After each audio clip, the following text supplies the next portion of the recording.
건강 주의하시고 상황이 어떨지라도 늘 하나님과 같이 계시고 하나님만 바라보시는 여러분들 모두가 다 되시고, 생명을 가지고 숨쉬며 살아가는 매 순간 하나님의 은총 아래 살아가시는 저와 여러분들이 다 되시기를 바라겠습니다. 11월 둘째 주쯤 되어서 되돌아보니까 언제 올해도 이렇게 시간이 지나갔는지 모르겠습니다. 세월의 흐름을 느끼는 것은 계절의 변화와 달력의 변화일 것이지만, 또한 몸의 변화도 그 중에 하나일 겁니다. 저는 잇몸이 별로 좋지 않습니다. 저희 아버지도 그러셨고 미국에 있는 제 동생도 마찬가지인데요. 꽤 오래전에 임플란트를 했던 곳이 또 흔들려서 병원에 가보니까 뽑자고 했습니다. 그래서 저번 주에 임플란트 했던 것을 뽑고 그 안에 있는 염증을 긁어냈는데요, 정말로 다시는 하고 싶지 않은 경험이었습니다. 젊은 시절 잇몸과 이빨에 대해서는 별 걱정 없이 살았지만 얼마 전부터 잇몸이 안 좋아지기 시작하더니 이제 정말로 신경 쓰면서 관리하지 않으면 앞으로 남은 생이 고생스럽겠다, 이렇게 생각해왔고, 특별히 저번 주에는 더 그랬습니다. 몸의 변화라는 것은 스스로 위로하는 말이고 사실은 노화하는 현상이죠. 시간이 지나면서 몸이 노화하고 이렇게 되면서 삶에 대한 자신감도 사라집니다. 그런데 이 변화 안에서 성경이 주는 말씀 중 하나는, 또한 용기를 주는 말씀 중 하나는 고린도후서 4장 16절의 말씀입니다. 우리는 낙심하지 않습니다. 우리의 겉사람은 낡아지나 우리의 속사람은 날로 새로워집니다. 시간의 흐름에 따라 노화되는 몸을 보면서 낡아져가는 겉사람을 보면서 저 역시도 낙심하고 자신감을 잃어가지만, 새로워지는 속사람을 보고 낙심해하지 않는다는 것은 위로를 넘어서 전혀 새로운 눈을 열어주는 것이기도 합니다. 고린도후서 4장 11절에 바울은 또 이렇게 말씀하고 있습니다. 우리는 살아있으나 예수로 말미암아 늘 몸을 죽음에 내어 맡깁니다. 그것은 예수의 생명도 또한 우리의 죽을 육신에 나타나게 하기 위함입니다. 예수의 생명이 우리에게 나타나는 것이란, 그리스도의 부활과 생명이신 성령께서 내 삶을 지배하는 것이 내 삶의 목적이고, 그리스도의 생명은 내 속사람을 새롭게 하시는 것이다, 이렇게 말씀하고 있습니다. 나의 겉사람은 점점 힘을 잃어갑니다. 잇몸뿐 아니라 몸의 노화가 진행되고 매일 매달 매년 죽음과 가까워집니다. 그러나 세월이 지날수록 그리스도의 생명이 나를 더 크게 지배하고 나의 영혼이 그리스도와 닮아간다면 나는 나날이 새로워지는 것이 아니겠습니까? 그렇다면 그리스도의 영이 지배하는 이 속사람이란 무엇이겠습니까? 오늘 설교의 제목은 깨어있으라, 이 말씀입니다. 깨어있음도 겉사람이 잠자지 말고 깨어있으라, 이 말씀이 아닙니다. 속사람이 깨어있어야 한다, 이 말씀인데요, 속사람이 새로워져 낙심하지 않는다는 바울의 선포를 다시 생각해 보면서 속사람이 어떻게 새로워지는지 오늘 본문의 말씀을 통해서 살펴보도록 하겠습니다. 오늘 보면 마태복음 25장 1절에 예수께서는 하늘나라는 저마다 등불을 들고 신랑을 맞으러 나간 열처녀에 비길 수 있을 것이다, 이렇게 말씀하셨습니다. 오늘 본문에서 그 열처녀가 누구인지 알 수 없습니다. 결혼을 할 때 옆에 서 있는 둘러리인지 아니면 하객인지, 혹은 당시에는 일부 다처제의 시절이라 한 명의 신랑의 그 부인들인지 우리는 알 수 없습니다. 그런데 중요한 것은 이 말씀은 비유이니 이 비유의 말씀을 통해서 이들이 누구를 지칭하는지 알아야 하는데요, 이 10명의 처녀가 신랑을 맞으러 갔는데 그중 5은 어리석고 5은 슬기로 왔다고 했습니다. 그런데 12절에 보니까 신랑이 늦어지니 처녀들은 모두 졸다가 잠이 들었다, 이렇게 말씀하고 있습니다. 오늘 설교의 제목은 깨어있으라입니다. 왜냐하면 제13절에 주님께서 그러므로 깨어있으라, 너희는 그 날과 그 시각을 알지 못하기 때문이다, 이렇게 말씀하셨기 때문입니다. 그런데 슬기로운 처녀나 어리석은 처녀나 신랑이 오지 않으니까 졸고 있었다고 오늘 말씀은 전하고 있습니다. 그렇다면 주님께서 깨어있으라, 이 말씀은 육체적으로 깨어있으라, 이 말씀이 아니라는 것을 알 수 있습니다. 그런데 말씀을 읽어보면 슬기로운 여인들은 기름을 준비하고 있었기 때문에 신랑을 맞이할 수 있었고, 어리석은 처녀들은 기름이 없어서 등불을 켤 수 없었으니 신랑을 맞이할 수 없었다고 전하고 있습니다. 슬기로운 여인들이 계속 등불을 켜고 있는 사람들이고 어리석은 여인들은 등불이 없는 사람들이라는 것입니다. 슬기로운 사람들은 빛 안에 사는 사람들이고 어리석은 사람들은 어둠 속에 사는 사람들이라는 겁니다. 저는 새벽 예배마다 5시 35분에서 40분쯤에 공가물에 불을 켜는데요. 일찍 나와서 미리 기도하는 분이 있기 때문에 그렇습니다. 불을 켜기 전 공가물은 어둡습니다. 여러분도 다 아시겠지만 어두우면 마치 그 안에 뭐가 있는 것 같습니다. 나도 모르는 사람이 있을 수도 있습니다. 그래서 어둠은 두려운 것입니다. 그런데 아무리 어둠이 짙어도 공가물에 불을 켜는 순간 두려움은 씻은 듯이 사라집니다. 불을 켜면 누군가 그 어둠 속에 있을 것 같다 하는 두려움은 그냥 내가 생각했던 것일 뿐입니다. 아무도 없는데 있다고 생각하면서 두려워했던 겁니다. 그러나 불을 켜면 앞이 환히 보이면서 두려움이 사라집니다. 그래서 고대로부터 어리석다, 무지하다 이 표현을 어둡다 이렇게 말하고요. 안다, 지혜롭다 이 표현은 눈이 열렸다, 밝다 이렇게 표현하는 겁니다. 그러니까 오늘 본문에서 깨어있다 하는 이 표현은 겉사람이 아니라 속사람인 것이고요. 이들 모두는 졸고 있었으니 슬기로운 여인들은 속사람이 깨어있는 지혜로운 여인이라고 주님께서는 말씀하고 있는 겁니다. 그렇다면 깨어있는 여인, 등불을 들고 있는 그 사람들은 속사람을 밝히 하는 사람이요. 등불을 들지 않은 그 사람들은 내 속사람이 무엇인지 알지 못하는 무지한 사람들이라는 뜻이 아니겠습니까? 그렇다면 속사람을 밝히 하는 지혜로움이란 무슨 말씀이겠습니까? 독일의 철학자 칼 야스퍼스는 그의 대저서인 3권짜리 철학이라는 책 제2권에서 실존 조명이라는 부분을 대단히 방대하게 다루고 있는데요. 그는 인간의 마음을 3가지로 나누고 있습니다. 한마디로 우리의 속사람을 3개로 나누고 있는 겁니다. 그것은 일반의식, 정신, 실존입니다. 말이 어려우니까 좀 더 쉽게 말해서 의식과 생각과 영혼 이렇게 3가지로 이해하는 것이 좋을 것 같습니다. 그러니까 의식이 있고 정신으로 생각하는 것이 있고 영혼이 있습니다. 완전히 똑같지는 않지만 거의 비슷하니까 이렇게 이해해도 좋을 것 같습니다. 의식이란 내가 지금 있어서 내 몸 안에서 밖을 바라보는 겁니다. 생각은 잘 아시듯이 보고 듣고 냄새 맡고 느낀 것을 다 모아서 머리로 생각하는 겁니다. 그리고 영혼이라면 우리의 근원입니다. 의식이 없다면 기절하거나 마취 상태입니다. 깨어나면 다 똑같죠. 그러나 영혼이 떠났다고 하면 죽는 겁니다. 의식이 없어도 영혼이 살아있으면 살아있는 것이고 영혼이 사라지면 의식도 사라지고 사람의 생명은 끝나게 되어 있습니다. 그러니까 내 의식도 내 영혼에 의존되어 있는 것입니다. 모든 사람은 의식을 가지고 있고 정신은 의식을 통해서 보고 듣고 맛보고 느끼는 것을 모아서 생각하게 합니다. 그렇지 않습니까? 생각이라는 것은 듣고 냄새 맡고 느끼고 맛본 것 이것들을 다 종합해서 생각하는 거 아닙니까? 야스퍼스에 의하면 이렇게 우리는 의식과 생각으로 살아가지만 우리의 실존은 은폐되어 있다. 곧 영혼은 감추어져 있다. 이렇게 말하고 있습니다. 우리는 영혼이 있어 살아있지만 일상적으로 살 때는 다 의식과 생각만을 가지고 살지 영혼이 내 의식과 생각의 근원이라는 것은 별로 느끼지도 않고 모르고 살아간다는 겁니다. 그렇지 않습니까? 그런데 비록 내가 느끼지 못해도 영혼은 나의 중심입니다. 의식과 생각이 없다 해도 영혼이 있다면 살아있는 겁니다. 그러나 영혼이 없으면 죽은 것이 아닙니까? 그렇지만 정작 영혼은 숨겨져 있고 내 영혼이 무엇을 원하는지 나는 제대로 알지 못합니다. 그런데 때때로 예술 작품을 보거나 감동스러운 이야기를 들으면 마음이 움직입니다. 왜 움직이겠습니까? 왜냐하면 내 의식과 생각이 반응하는 것이 아니라 영혼이 반응하기 때문에 그렇습니다. 불쌍한 사람들의 이야기를 들으면 마음이 움직이고 세상의 가치와 다르게 살면서 선하게 살아가는 사람을 보면 존경스럽습니다.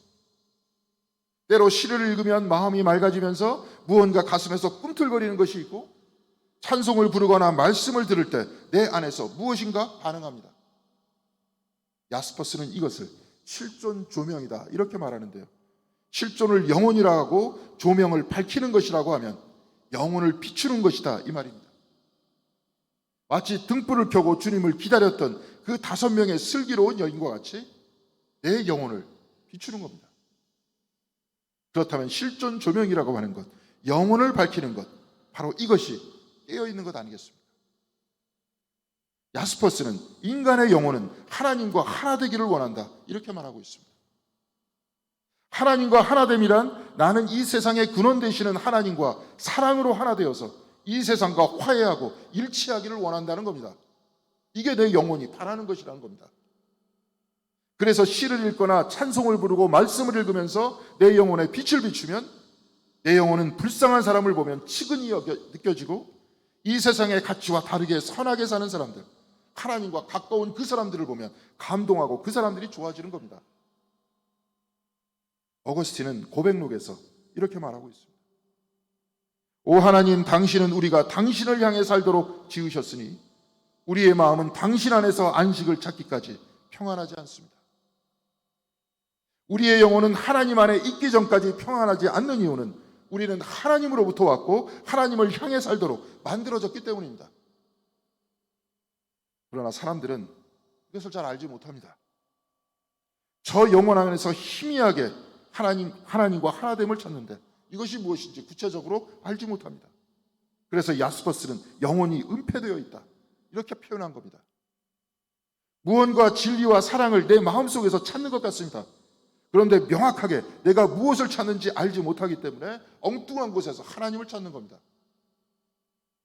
마치 우물가에서 예수를 만난 사마리아 여인이 영원히 목마르지 않는 샘, 곧 영생을 남편과 우물물에서 찾았듯이 이 세상 안에 살고 있는 우리들은 이 세상 안에서 영생과 기쁨과 평화를 찾는 겁니다. 바로 이 여인에게 예수께서는 요한복음 4장 13절에서 14절까지 이렇게 말씀하십니다. 이 물을 마시는 사람은 다시 목마를 것이다. 그러나 내가 주는 물을 마시는 사람은 영원히 목마르지 아니할 것이다. 내가 주는 물은 그 사람 속에서 영생에 이르게 하는 샘물이 될 것이다.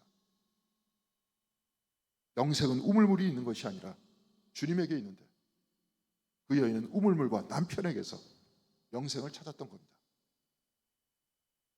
이 세상에서 우리가 찾는 것도 다 마찬가지 아니겠습니까? 고3에게 좋은 대학 가는 것이 인생 최대의 목표입니다. 그런데 대학에 들어가면 다 얻은 것 같이 그런 생각을 가지면서 열심히 공부하는데 그런데 그랬습니까? 대학에 들어가면 좋은 직장을 가지면 다 얻는다고 생각했습니다. 그래서 의사가 되고 CEO가 되고 변호사가 되고 판사가 됩니다. 그런데 그 직업에서 하나님과 하나 되고 모든 사람과 하나 되는 기쁨을 얻었습니까? 저는 박사학위를 받는 것이 좀 시간이 걸렸습니다. 영국에서 논문 심사받고 결과물을 얻어서 들어와야 하는데 여러 가지 이유로 그냥 논문을 내고 한국에 들어왔기 때문에 2년의 시간이 더 걸려야 했습니다. 처음에 들어갔던 에딘버러 대학에서 그냥 끝내면 빨리 학위를 끝낼 수 있었는데 지금 돌아보면 잘난 체 하느라고 영국에서 신학과 종교학에서 늘 톱을 달리고 있는 랭캐스터 대학으로 전학을 갔습니다. 우여곡절 끝에 논문이 통과되고 어느 날 집에 있는데 학교에서 증명서가 하나 날라왔습니다. 박사학위 증명서였습니다. 그리고 안내서가 왔는데 12월에 졸업식을 하니까 참여하라는 말이었습니다. 박사 가운을 입고 사진 찍고 하는 것이 기념이 될 수 있겠지만 저는 가지 않기로 했습니다. 왜냐하면 제가 학위증을 받은 그날의 경험 때문에 그렇습니다.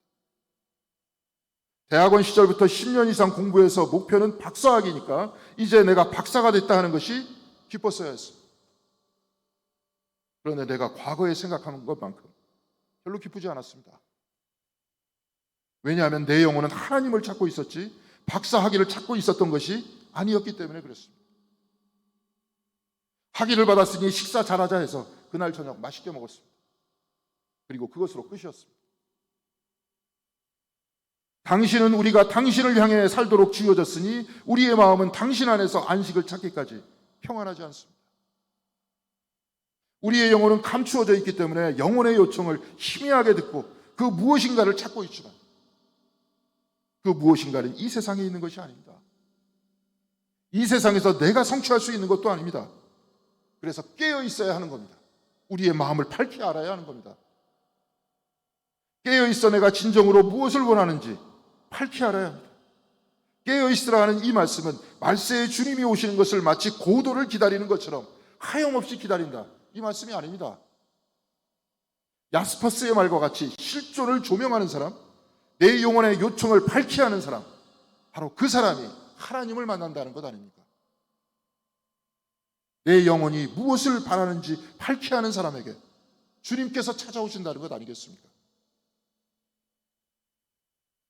마케도니아 출신으로 지중해를 통일했던 알렉산더 대왕은 이제 더 범위를 넓혀서 인도를 정복하기 위해서 원정을 떠나기로 했습니다.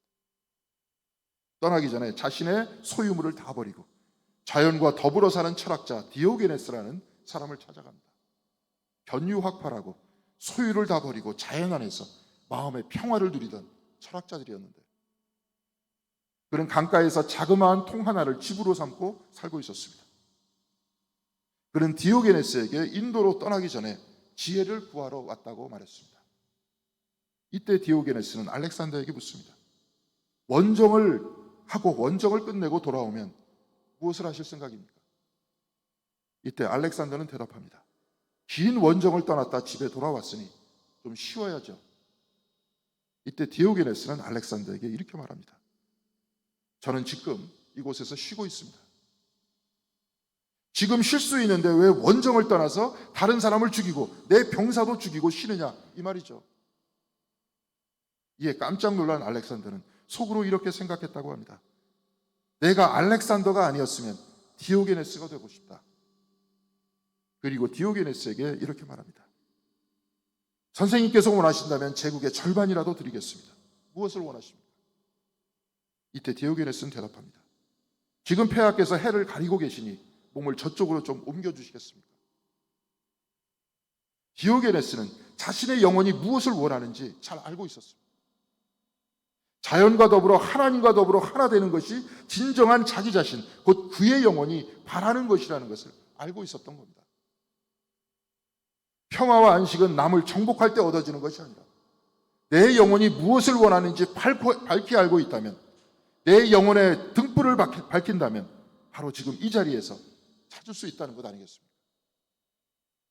사랑하는 성도 여러분, 우리 모두 디오게네스가 되어야 한다는 것이 아닙니다.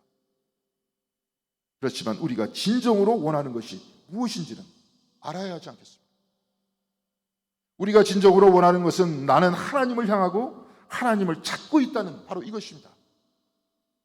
그래서 세상 사람들 모두와 하나 되고 서로 사랑하고 서로 이해하고 서로 용서하고 서로 품어주는 것, 바로 이것이 내가 진정으로 찾고 있는 겁니다. 내가 무엇을 찾는지 밝히 하는 그 사람들이 바로 깨어있는 사람들입니다. 이들이 등불을 들고 내 마음속을 비춰볼 수 있는 사람입니다. 바로 이들에게 그리스도께서 찾아오신다는 겁니다. 이용도 목사는 신앙은 부업이 아니라 본업이라고 했습니다. 인간의 영혼을 정확하게 파악한 겁니다. 돈을 버는 것, 명예를 얻는 것, 이것이 내가 진정으로 바라는 것이 아니라는 겁니다. 하나님을 신앙함으로 하나님을 찾는 것, 그래서 나를 찾아와 주시는 하나님과 하나 되고 모두를 사랑하면서 사는 것, 바로 이것이 신앙에 있으니 그런 신앙이 부업이 아니라 본업이다, 이렇게 말한 겁니다. 신앙이 본업이니 모든 것을 포기하고 신앙생활만 하라는 것이 아닙니다. 내가 진정으로 바라고 원하는 것이 무엇인지 알고 있는, 깨어있는 그 사람은 이제 그의 삶도 바뀝니다. 이들은 예배와 기도를 통해, 봉사를 통해 늘 깨어있어 하나님과 함께 하려고 합니다. 이들은 일상을 살아갈 때 사랑의 언어를 사용하려고 합니다. 서로 하나 되어야 하기 때문에 그렇습니다.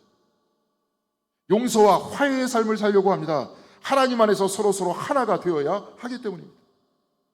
가정에서도 직장에서도 교회에서도 이들은 남을 비하하지 않습니다.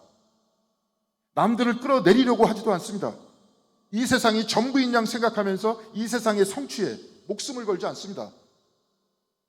왜냐하면 자신이 진정으로 원하는 것이 무엇인지 알고 이것을 이 땅 위에서 어떻게 이루어야 하는지 알고 있기 때문에 그렇습니다. 바로 이 사람들이 깨어있는 사람들입니다. 이들은 비록 이 세상 안에 살지만 하나님 안에 살아가는 사람들이고 천국의 잔치자리에 참여하는 슬기로운 여인과 같은 사람들인 겁니다. 사랑하는 성도 여러분, 주님께서는 깨어있으라 했습니다. 내가 진정으로 찾고 바라는 것이 무엇인지 밝혀야 하려고 했습니다. 그리고 그 영혼의 바람으로 사랑하면서 살고 용서하면서 살고 화해하면서 이해하면서 살라고 하십니다. 바울은 우리의 겉사람은 낡아지지만 우리의 속사람은 날로 새로워진다고 했습니다. 점점 나이가 들어도 신앙의 연수는 점점 길어지니 이제 내 영혼이 무엇을 바라는지 점점 확실히 알아보라는 말씀이 아닙니까? 사랑하는 성도 여러분, 주님께서는 깨어있으라고 하십니다. 깨어있는 바로 그들에게 주님께서 찾아오십니다. 주님께서는 이들을 데리고 이들과 하나 되어 천국의 잔치를 베풀어 주십니다. 여러분들 모두, 그리고 우리 공덕교회 성도님들 모두 우리의 속사람, 우리의 영혼이 바라는 것을 밝히 알아서 찾아오시는 주님을 만나시기 바랍니다. 찾아오시는 그리스도의 사랑으로 하나 되고 이 세상의 근원이 되시고 이 세상을 품어 안으시는 하나님과 하나 되어서 사랑과 용서의 삶을 사시기 바랍니다. 그래서 이 세상 안에서 이 세상을 넘어 영생의 기쁨과 천국의 잔치자리에 참여하시는 저와 여러분들이 다 되시기를 주님의 이름으로 간절히 기원드리겠습니다. 기도하시겠습니다.